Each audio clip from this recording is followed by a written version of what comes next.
out of the shadows. It reminds me of him, not Gabriel, Gareth. It Yeah. reminds me of him in the train car too. They had another shot like that where he just sort of appears from the shadows. Yeah, no, it's fantastic. It's so good. And it's not, I'm probably going to get heat for this. It's not gratuitous, I don't think. Like they overdo the violence in a way that is made palpable by watching the reactions of the people Oh around them. yeah. But we don't see gratuitous violence. We see the people perpetrating the violence, and Yeah. that's a very different thing. And So it it's very is, powerful. it does go on longer than is comfortable, but Yeah. that's the point is, Yeah. oh They've my been driven to God, this. look what they're They're doing. It's not like, that is so cool or yeah. anything like that, you Yeah. know? What if It's the just, monsters were the people the whole time? yeah, So kind yeah. of. It Like I was said, I agree with Rick doing that, and yeah, you don't want to waste ammo, you don't want to draw Zeds in, so you have to use melee weapons. mhm. But it's still uncomfortable and disturbing to me. Yeah. Oh, he's Red Rick. He's full Yeah, machete man. I meant Red to Rick. rewatch Red Machete before this, but have not done so. I Oh, will I need though. to watch it again. Yeah, I haven't seen it in a long Yeah. time. Um, you're talking about the web series, right? Yeah. Yeah, if people don't know, there was a web series of episodes showing the Red Machete traveling to different owners. Didn't the Claimers oh, hmm I guess that was where he got it from in the first place, right? Claimers, and then Yes. Rick had it. Um, let's see if I had anything else about that. There were 6 termites left. I liked the way they didn't tell us the plan at first, hmm so that it seemed like Gareth was, and the termites were closing in on the weakest members: Carl, Judith, Tyrese, Gabriel.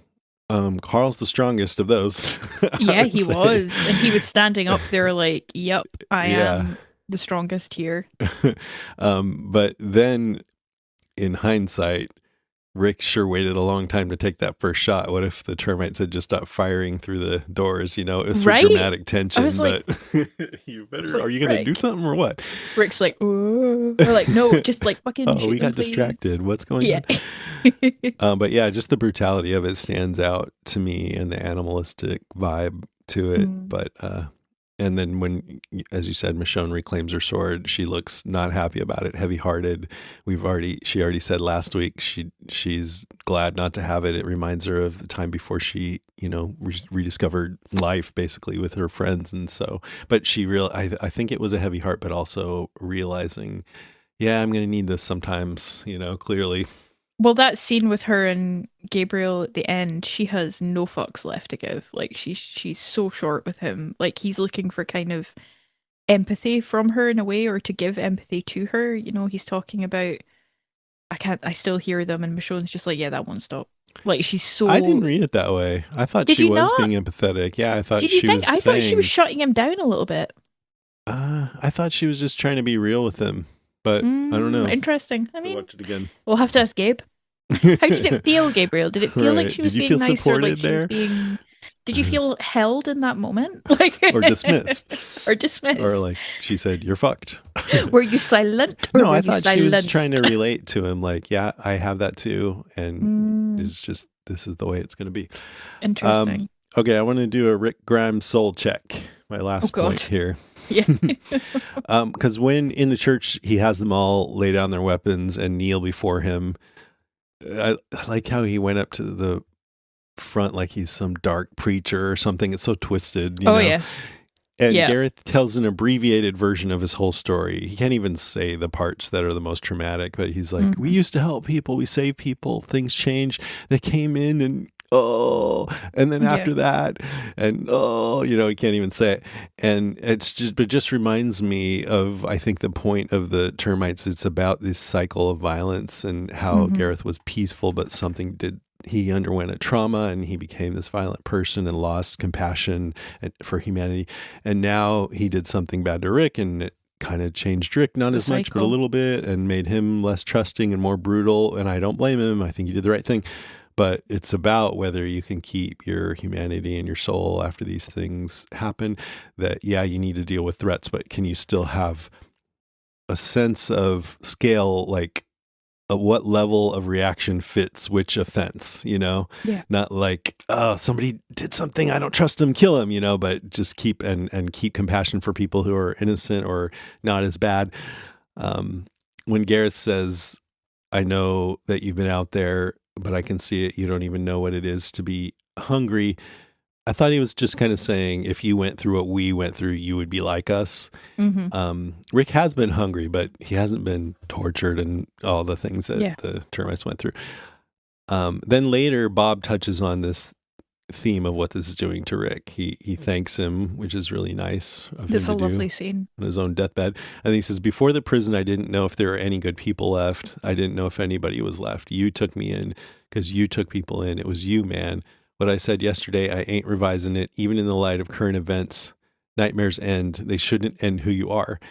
And I just think even in death, he's trying to guide Rick, trying to tell him Mm-hmm. there's good in you. Don't let that die because of all this.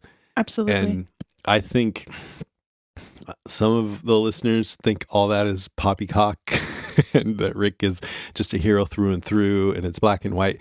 And I'll just say, maybe you're right about that, but I do think the writers put those words in Bob's mouth for a reason.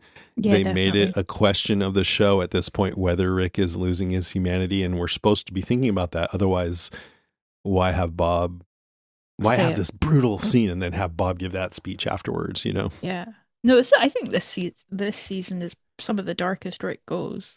I think so, Definitely. yeah. Yeah, I think so. This Even one like, in 5 and 6, yeah, yeah. yeah. I loved as well that he said Judith could stay. He trusts her. I'm like, ah. I wouldn't trust her. She grassed you guys up last night. I was like, she got you discovered. I know it was part of the plan, but whatever. Still, I'd be like, Judith, come on. All right, I just have notes. notes. Yeah, go for it.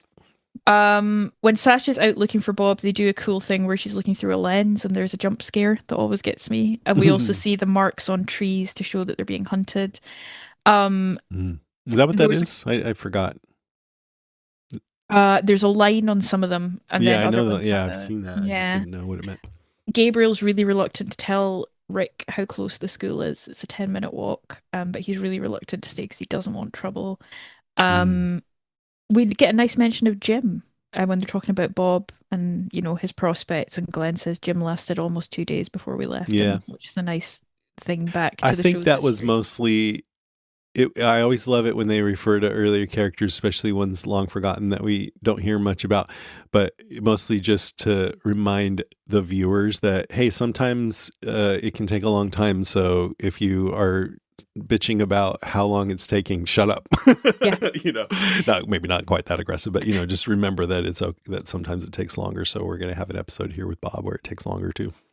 And then at the end, Noah in the shadows. We don't see him, but this is how Noah gets introduced. I forget that Carol gets left behind to Oh, I forgot who plant that him. was. Yeah, because I'm like, Yeah. is it Carol? I don't think so. But if it was, then why make a big secret out of it? So it's Yeah. Noah, huh? Okay. Noah, who's now slaying on Abbott Elementary. He's like in a Nice. I long-running haven't seen sitcom now. that, but So yeah, although the minute I said, "Oh, Noah," Peter went, "Oh, for God's sake, Nicholas," because we were just thinking about Noah's terrible death. yeah, I So yeah, know. that's Another that's to iconic look scene, forward though. to.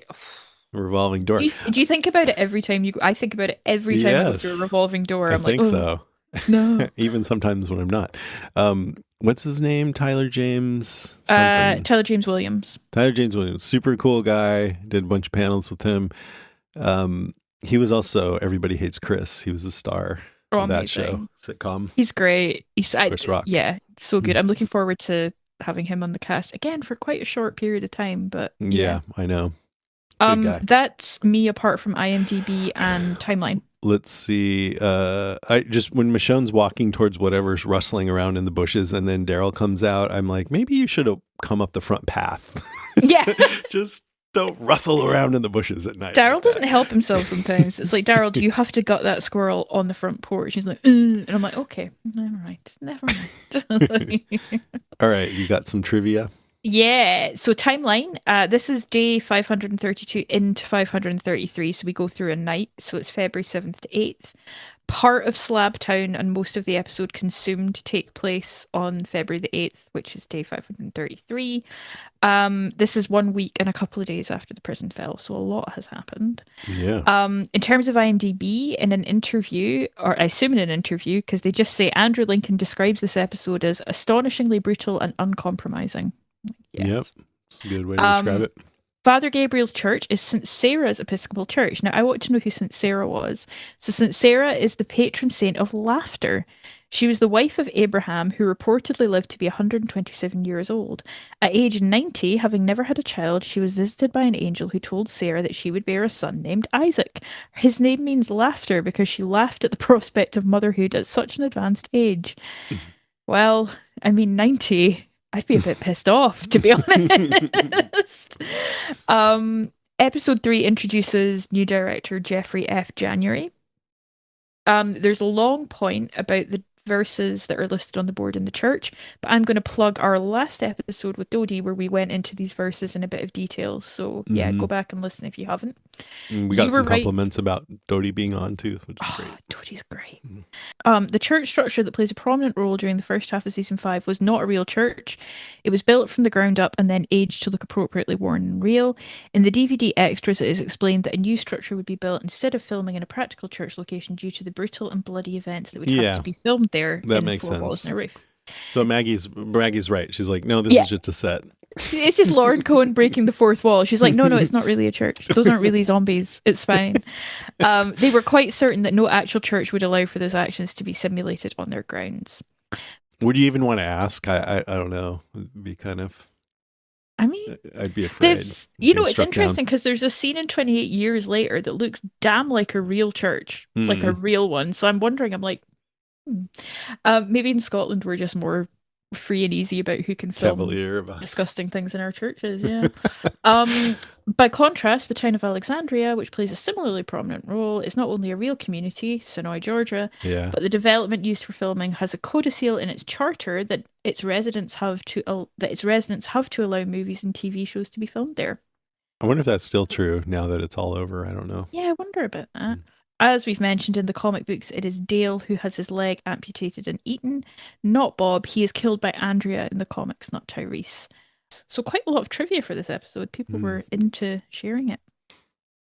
It's a big one. Only on The Walking Dead would sneaking up on a bunch of people, brutally hacking them up, stabbing them, and bludgeoning them to death be the hero move. Only on The Walking Dead would leaving all your parishioners out to die not be the worst thing to happen in an episode. Arguable, but yeah, I guess. Arguable, right. Yeah. There's shades of grey, right?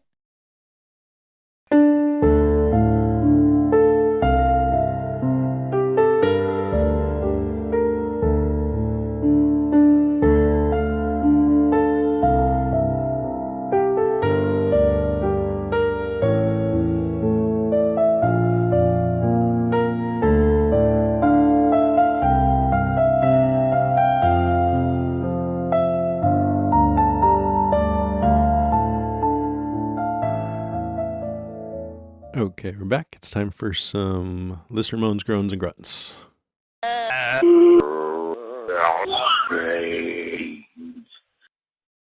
Kirsty Keane says, only 2 words for this ep. Tainted meat.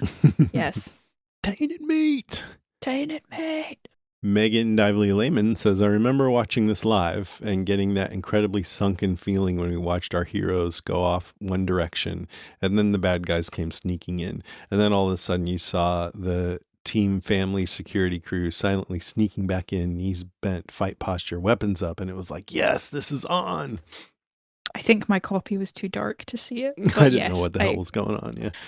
Yeah. Matt King says, tainted meat, Bob's revenge for Gareth and his flesh eaters. Sad to lose Bob, who was a great character, but what a way to go. Would eating tainted meat have been a problem? Matt, see earlier conversation.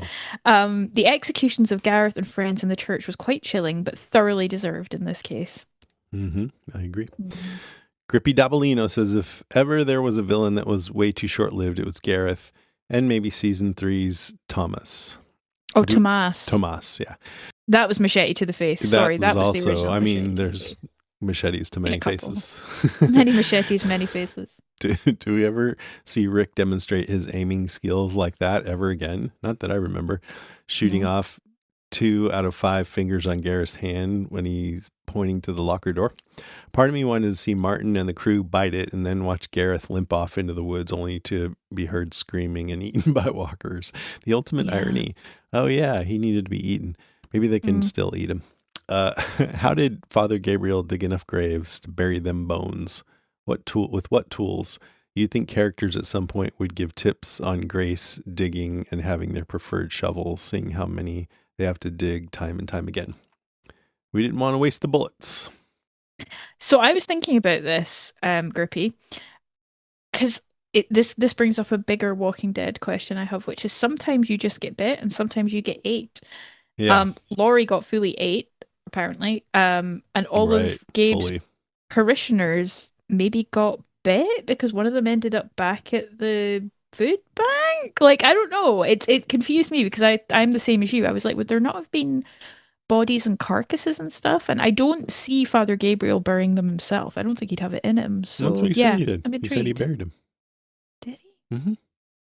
It's in the text. He said I buried all of them. I think they wanted to explain why you didn't see bodies. It looked very like tidy. So why didn't he bury the woman that you saw at the food bank? Because she was a zombie. Hmm. He didn't want to go near them because he's a coward. Fair. So she walked all the way back. Poor woman. Even in death, she's like, gotta go for my food bank shift. That would be Romero-esque because, she's like, is there a mall around Yeah. here?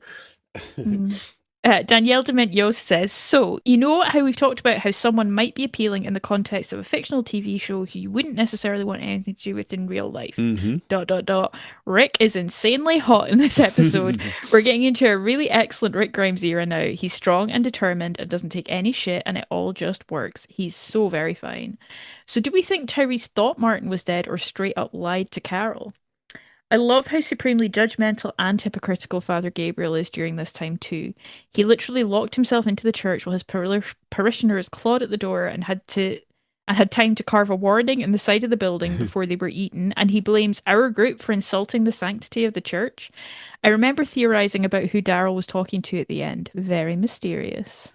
Yeah, maybe that's part of what Maggie went like, this is not a sacred place anymore, and it already wasn't before this happened tonight because of what you did. I don't know if she thought about that much, but Yeah. maybe. Mm. Steve Brown. Here's a call from Steve Brown. Hello, the cast of us. This is Steve, and this is going to be for Four Walls and a Roof. Oh, pretty much picking up right where we left off. I just finished watching Strangers because I missed last week's deadline, and outside eating Bob. Outside the school, eating Bob. He said they marked their way there so they could find their way back. Is that trying to explain the marks on the trees? Because the marks on the trees were there before. That makes no sense. This guy Gareth is such a dick. The tainted meat. And we find out Gabriel's backstory of locking his congregation out of the church. I didn't count how many shots just Rick fired from the revolver, but and they put an A on the church. And they deliver Bob's body because they're not going to eat him anymore. And of course, Abraham just wants to stay on mission and head to DC. So Tara will go with Abraham if they wait a day, and Abraham insists that Glenn and Maggie have to come with them. Why is he so intent? Is it just because Glenn was with them for so long? And of course, we know where Carol and Daryl are going. That's going to be the next episode. Abraham says it's a good plan, and no, I don't remember exactly how it all plays out, but I kind of remember how the plan goes. That they're misdirecting us. There's a twist. So Sasha's going after revenge. He leaves Tyrese to take care of Bob if he dies, and a big group of them are leaving the church supposedly. And as the fighters leave, out of the shadows comes Gareth and his group. Oh, and it looks like one of them is carrying the orange backpack. And so Gareth thinks he knows who's left in the church, and he's offering a deal to Gabriel. And there he is, Rick and his people are in the church. I don't know how they snuck back and got in the church, but it's cool. The silencers that Glenn found coming in handy. Oh, yeah, silencers. Gareth, you're trying to deal, but no, Rick already made you a promise. Oh, the brutality, though, is... Oh. And Michonne gets her sword back. And Maggie just said the title of the episode, Four Walls and a Roof. Mic drop. Oh, and Tyrese is going to be the one to end Bob. So I never understood this. So they're just going to go their separate ways, and they're going to go to DC, and Rick and the rest of the group are just going to wander. Oh no, they're going to go looking for, or they're waiting for Carol and Daryl. Right, that's right. Because we know where Carol and Daryl went, but they don't. Are they burying the termites? Guess so, because Sasha was standing over, I'm assuming, Bob's grave. Oh, that's right. Daryl's back. And next episode, we're going to catch up with Beth. Oh, yeah, and come on out. Not Carol, though. I did wonder if it was the termites they were burying. So, yeah, that tracks. The backpack, I forgot. Yeah. It always comes back. It's like a boomerang, that thing. Steve, I hope you don't mind me saying this, but went through a surgery and he's recovering right now. So I hope you're feeling all right, best, Steve. Yeah. Okay, my turn. K-Ra. K-Ra. K-E-R-A. I'll just say K-Ra. The scene with Rick, Michonne, and Abraham. Rick tells Abraham that he's not taking the van. Abraham says, "Try and stop me." Rick starts walking towards Abraham. Michonne, standing behind Rick, cocks a shotgun. Michonne was going to shoot Abraham if he touched Rick, and I love it. And then Renee replied, "That scene took me right back to The Ones Who Live when he was about to shoot Thorne. Baby." Thorne started, well, she would say, baby. Thorne started fiddling with her knife, and Rick pulled that gun like, "Ma'am, don't play. I will light you up about my wife." I was hollering. Two of my absolute favorites, no question. I was sitting there like, "Lady, if you don't go on and read the room." Both of those scenes were everything. And let's be real, Rosita was about to get mollywopped if she was feeling froggy. So I guess, yeah, they were saying that was kind of maybe a callback to this scene. I don't know. I love that. Mm-hmm. Billy Thompson says, hello, hope you guys are well. Wow, such a good season opener. Tainted mate! I love how Bob, even in such a dire situation, finds the silver lining and focuses on that. Even when he's about to die, he's still in a way optimistic. Mm-hmm. I have to say, Gareth is such a good villain, a lot better than I remember. This is why I'm loving this rewatch so much. Also, hats off to the actor. He does such a good job portraying him. Agreed. Such an intense exchange between Rick and Abraham. Who do you guys think would have won that fight if Glenn didn't step in? Who do you think would have won? Rick. Yeah. He's got the rage, man. Yeah, I think so too. Yeah. You know, it's always hard to count Rick out because it's Rick, right? But maybe Abraham could have gotten the upper hand and left with the bus. Who knows? Yeah, but if I have to guess, I would pick Rick too, just because, like you said, the rage. He crazy. Damn, Rick just shoots Gareth's fingers straight off. I totally forgot that happens. What a scene. Does Rick get darker than right now? I can't remember, but wow, it actually seemed in that moment he enjoyed doing that to Gareth, not completely indulged in it like the governor would, but certainly enjoyed giving him what he deserved. Can't wait to hear your thoughts. Also really looking forward to the next episode, Slabtown. Thanks, guys. Bye. Bye, Billy. Bye, Billy. Colin Stillwell, who we haven't heard from in a little while, says, "Hello, Jason and Lucy. It sure feels nice to go back to the old flagship show where we know it's going to be good. While Dead City, The Ones Who Live, and regretfully Fear Season 4 through Season 5.5 were good, can't go wrong with the classics. Sadly, this message isn't riddled with ramblings of rabid repertoire. It does come bearing rewards. I recently noticed my algorithm has been showing me Zed-themed restaurants and outings, such as the one in Branson, Missouri called Walker's Tacos. Branson is 8 hours via pavement and many orange backpacks away from me, but I was able to find some pictures. It's a walking taco restaurant. You can bring in any container you want to fill it with anything between a shredded chicken and roasted bugs.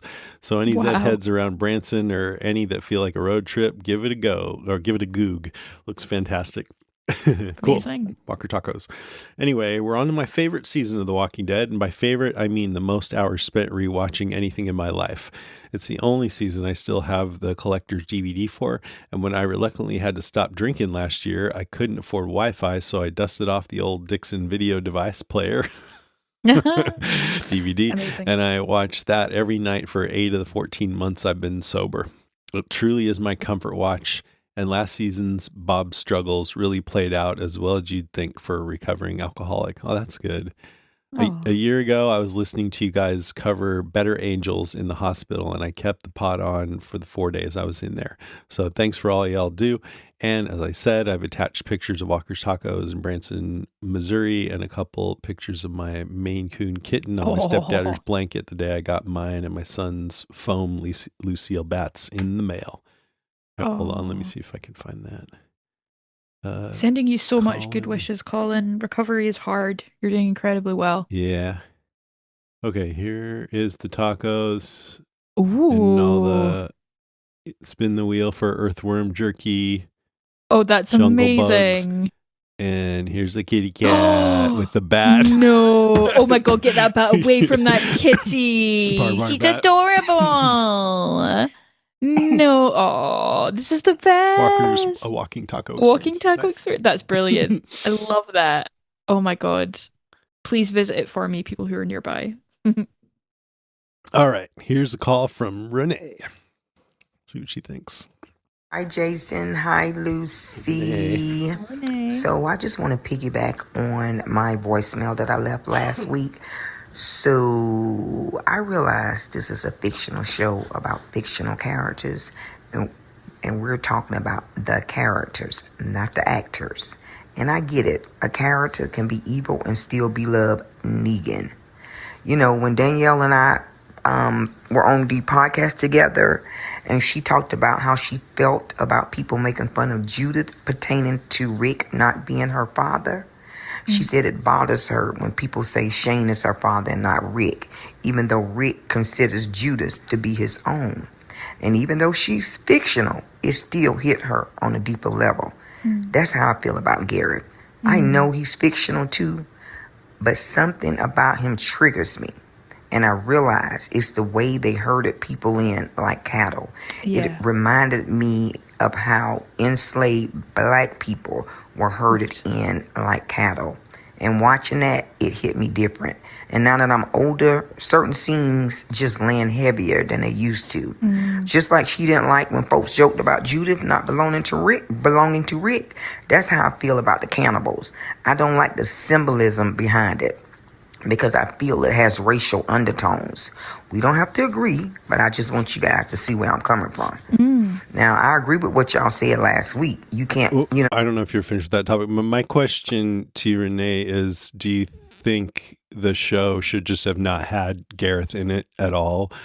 Or, because you've probably heard me say this many times, but I try to approach all these things from like two different perspectives. One is a storytelling perspective. Is it a good story? Like, I like seeing characters that are flawed, even if in the other perspective, in person, I wouldn't want to be around them. And it's not just like to the extreme, like villains, but even just regular people. Like, I mentioned this episode, I like seeing Gabriel being really scared and running inside when the bushes started rustling, just because I think it's good to show that, yeah, there's a lot of different reactions, because it feels real, right? It feels like people would really be like that. I want the show to show how people really are, not just have everyone be a badass all the time. On a personal level, I would detest Gabriel in that moment, and I would think, you're fucking coward, get away from me, you know?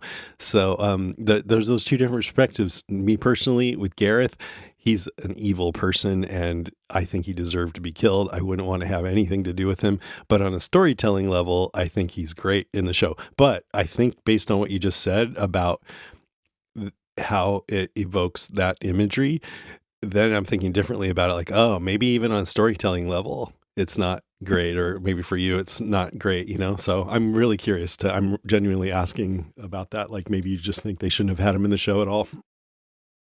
I think it's a really harrowing thing to think about, Renee, and I think putting your finger on that trigger point for you is so important. And I read I read a book last year, or was it this year?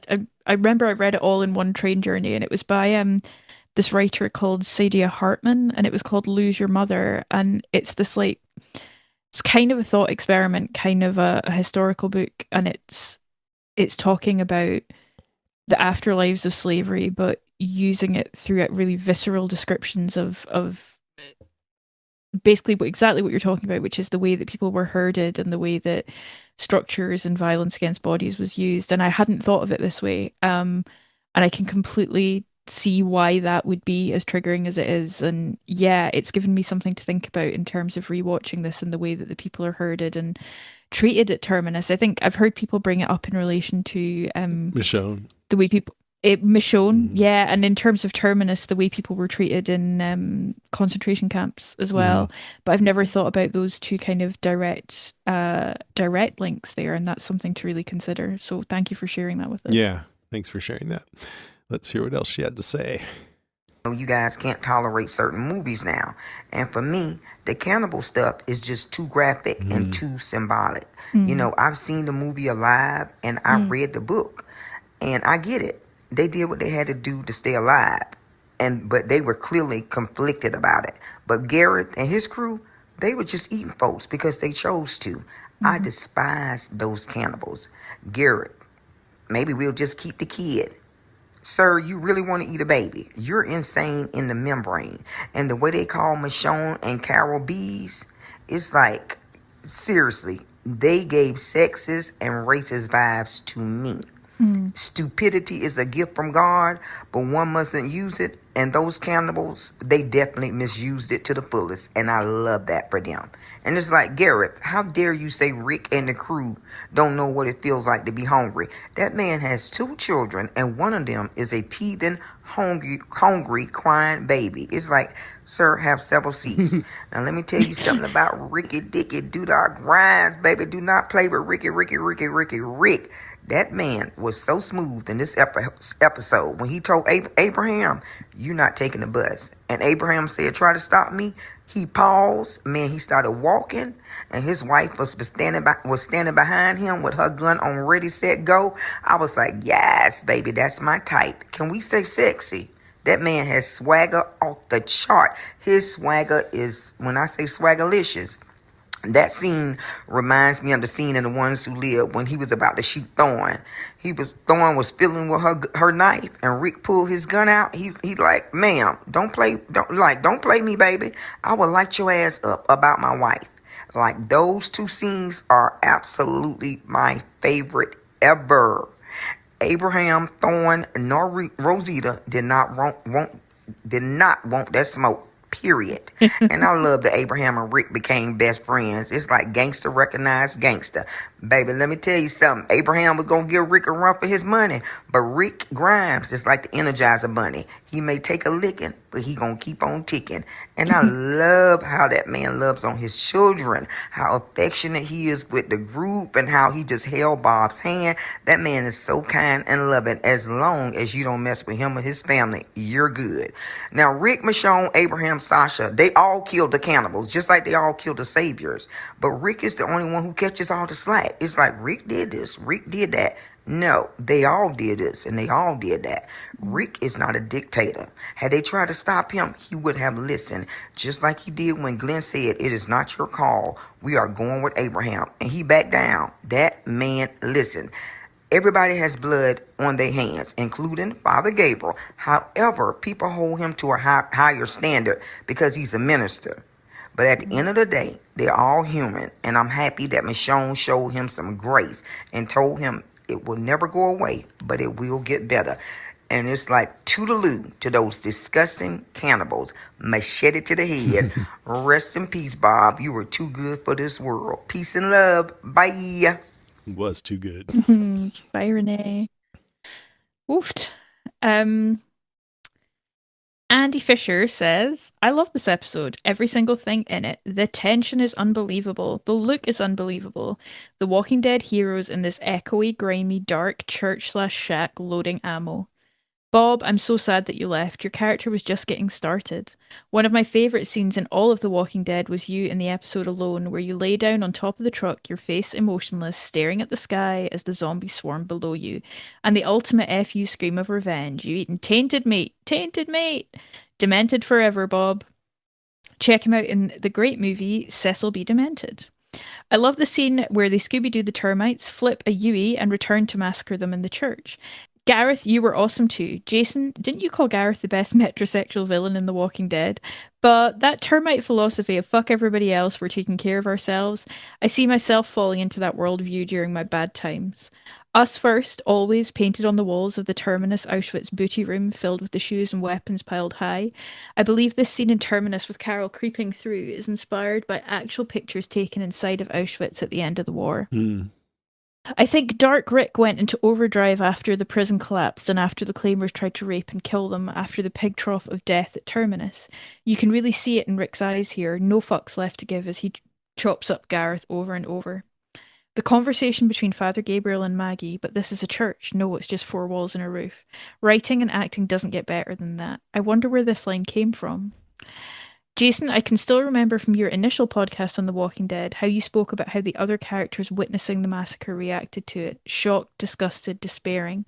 You mentioned how Glenn thought he had killed many people defending his friends and family. He had ne- You mentioned how Glenn, though he had killed many people defending his friends and family, he had never killed anyone offensively. And the sadness of the end. Rick and Tyrese digging a grave for Bob. Rick asks how his journey from the prison to Terminus had been for Tyrese, and he responds, "It killed me." Brilliant episode, brilliant season, so sad and awful. Only on The Walking Dead, digging graves is just something you do every other episode. Yeah. Yeah, no, I think it was pretty clear that that scene in the church was intended to shock us and at the brutality of it. And yeah, the other characters in the scene who weren't committing it also reacted that way for a reason. You know, it's like, oh my God. But yet also they deserved it. Yeah. And getting us to root for that kind of a thing, which I do. Yeah. Okay. Here comes the thing I was talking about at the beginning of the episode. It's from Nathan Eshelman. It says, "Hi, Jason and Lucy. I've got a fun surprise for you today. One thing I've always found fascinating about this season is that there's a line in the season 5 trailer where Gareth tells Rick that they have to go to Washington together. It's a total misdirect for the audience that leads us to believe this would be a Terminus road trip season with Gareth forcing Rick to take him to the cure under duress. This makes the arc ending after a few episodes all the more shocking. I wanted to get Andrew J. West's thoughts on his character, so I reached out to him. I told him about the rewatch we're doing, reminded him of his time with Jason back in the Walker Stalker days, and I also asked him a few questions I thought we'd all find interesting. First, about getting into the mindset of playing a cannibal and how he lived in that headspace, and secondly, I asked for his thoughts about the misdirect in the trailer. I've attached a video response so he could share some words with you guys." So that's amazing. That's so cool, Nathan. Nathan's done this a couple times before, and Nathan's amazing. It's really fun. Okay, let me find the video. All right, you can see that? Oh, he's aged well. Yeah, right. Sorry. Yeah, of course. Okay, here goes. Jason and Lucy, hello. What's up? It's your old buddy, Andrew J. West. Yeah. You might remember me as Gareth. Yeah. We've had some discussions. We've met. We've had some strange talks, as I tend to whenever we're talking about Gareth and The Walking Dead. So we're going to talk about some stuff, guys. And I'm excited about this, but first I just want to give a shout out to Nathan. Thank you, buddy, for reaching out. This is awesome. Thanks for making this happen. So Jason and Lucy, we're going to talk about a couple things, because I hear that you are rewatching The Walking Dead, which is a very smart move, and you're getting to you recently got to a very, interesting arc on the show. So, Nathan asked a really good question. How do you get into the psychology of playing a character like a cannibal? And, I don't know how anybody else does it, but for me, the answer is you don't. you don't. The interesting thing is that when you're playing a character like that, who does something that's clearly depraved, you sort of have to realize that they don't really see it as doing something that's depraved. They kind of think it's totally reasonable and rational. There's a real reason why they're doing it. And so I think that's the best way to approach it. You can't approach it from a stance of like, this guy's out of his mind, because most people don't, even if they're doing terrible things, they don't go around thinking I am out of my mind. Maybe some do, not how I wanted to do this character. Yeah. So then there's another question that I love this question. So it's so in the trailer for season 5, there's a line that, you see me in the trailer, and I say something about how I'm going to go to Washington. And it kind of implies that I'm going to go to Washington with Rick. Total misdirect. But the thing was, I didn't know that was a misdirect. When we filmed, I think it was the first episode of season 5, there was some language about how my character had planned on going to Washington. We were gonna sort of start this new chapter, and we were gonna, continue our lives in Washington. I didn't get any scripts beyond episode 1 when we first did that. So I kind of thought like, oh, this is amazing. This is what's going to happen. Little did I know it was a misdirect planted by the writers and the producers so that they could create this sort of anticipation and this suspense and misdirect for that trailer that they were going to put out for season 5. So yeah, I was none the wiser, but it was, I think, really kind of interesting and cool on their part to sort of set up this surprise for everybody. So yeah, you guys, thank you so much for all of this. This was awesome. Always love getting a chance to talk more about this stuff. So, enjoy the rewatch, Jason and Lucy, and, good to talk to you guys again. Nice. Yay. Oh, that was so cool. Thanks, Nathan. Thank you, Nathan. That was amazing. Yeah. Good to see him again. Yeah, I mean, what he said totally makes sense about just people doing that kind of thing. Don't think of it as monstrous or whatever. And, without getting too deep into it, just looking around the world and seeing some things that people are doing and how they act about it, it totally makes sense. People just sort of rationalize that, this horrible, fucked up thing we're doing right now is totally fine. Yeah. It'll be okay. Yeah, it's what we do. It's just what we do. It's fucked up, man. And then, anyway, that was really cool. Yay. Obvious threat to untold numbers of citizens. The people it kills get up and kill. Are they slow-moving, Chief? Yeah, they're dead. They're all messed up. This is a Walking Deadcast news update. Okay, just a couple things in the news. This is a sad one. I don't know if you heard this, but Kelly Mack, who played Addie on The Walking Dead, she was one of the teenagers at Hilltop, that one with glasses who made friends with Henry. She passed away recently this month. No. Yeah, in November of last year, she was diagnosed with diffuse midline glioma, an extremely rare type of astrocytoma cancer. She passed away 9 months later in August at the age of 33. So it's really tragic. Yeah, and I just thought it should be mentioned. Awful. I don't know what to say, but she was good. Oh, that's awful. Is there any place people can donate, or was anything like that? I didn't see anything like that in the news. No. Yeah, I don't know. Oh, I'm so sorry to hear that. That's awful. Yeah, that's sad. Let's talk about. She was a head on a pike. Yeah, was she not? Yeah, that's the way she went out. The Last of Us showrunner Craig Mazin talked with Hollywood Reporter. I just have an excerpt here. They asked, "Where are you with writing season 3?" He said, "This is kind of my favorite time. It's very quiet. It's just sitting here with my wonderful ergonomic keyboard and clacking away. The pages are happening, and I get to be a monk for a while, which I love, and I just write. It's the purest form of what I do. And then just a couple of months or so, that happy time will start to be less quiet because we begin a very long prep period while I'm still writing. And then we begin to shoot while I'm still writing. In season 1 and 2, I finished writing about 6 weeks before we started shooting the last episode. I don't necessarily recommend this method other than to say it works for me, but it is insane." So he's starting to work on it. Craig Mazin. That's cool. They said now that Neil Druckmann is stepping away to focus on Intergalactic: The Heretic Prophet, their next game, will the writing process change? He says, "I don't think it is, in the sense that I was pretty much a monk just writing in a room by myself for most of the time regardless. And I've gotten so much out of talking with them over the course of seasons 1 and 2. When we made season 2, we really were thinking about what comes after, because you can't really tell half of that story without thinking about what the whole story would be. So we really did get that work in. Neil's always had a full-time job running Naughty Dog, so it's always been me up in Canada where the production is, and ultimately things are pretty much going to proceed as usual." So he's just trying to say, it's going to be fine, don't worry. Fine. Be great.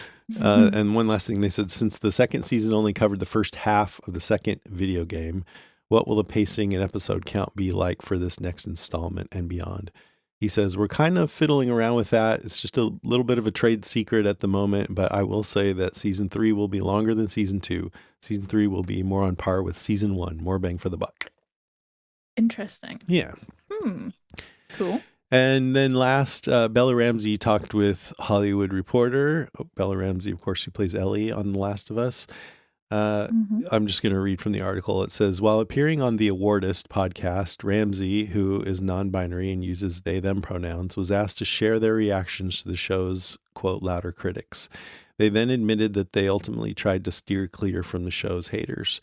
Quote, because there's nothing I can do about it anyway. The show's out. There's nothing that can be changed or altered. So I'm like, there's not really any point in reading or looking at anything.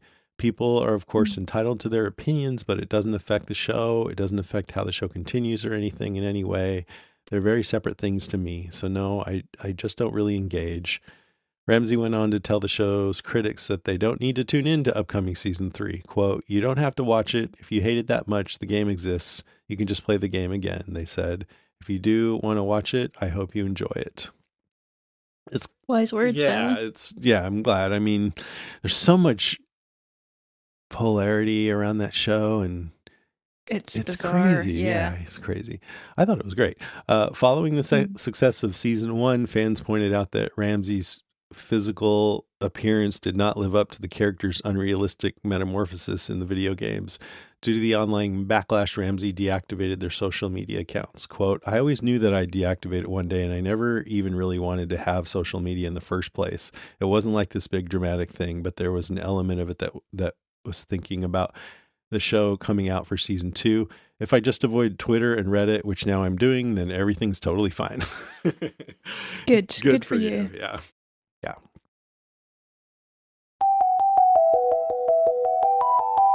All right. That is our show, episode 665. Thanks so much for listening, everyone. Thank you, Lucy.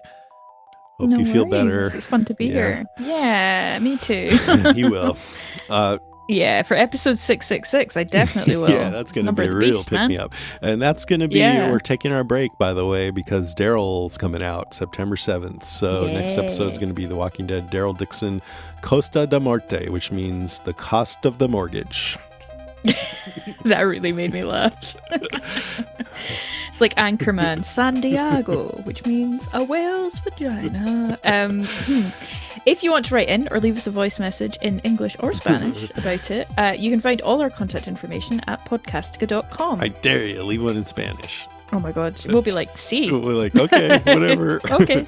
Cool. And while you're on that website, please check out our other podcasts. As I mentioned, if you want to go and subscribe to Wax Episodic, even if you're not into Alien Earth, I would really, really appreciate that. Thank you so much. And leave us a rating or a review. This episode is made possible by Patreon supporters like Jessica Mitchell, who pledged their support at patreon.com/Jason Gabassi. So thank you to Jessica. One big thing that we're doing there that I haven't really done before is we're going to cover a series only on Patreon, and that's going to be HBO's upcoming Welcome to Derry, based on Stephen King's It. Oh, nice. Yeah. So who's covering it? That'll be me and Greg and I think Sean, who used to be on Stranger Things with Rima. That'll be super fun. Yeah, that's going to be a ton of fun.